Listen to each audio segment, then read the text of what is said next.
হুগলি জেলার গ্রামীণ পুলিশের গুড়াপ ও দাঁতপুর থানার বড় সাফল্য।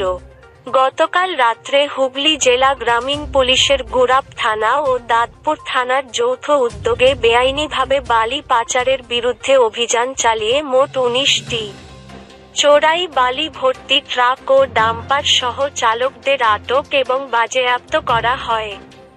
উক্ত গাড়ির চালকদের বিরুদ্ধে নির্দিষ্ট ধারায় অভিযোগ দায়ের রুজু করা হয় এবং আজ বৃহস্পতিবার তাদেরকে চুঁচুড়া আদালতে হাজির করানোর হয়।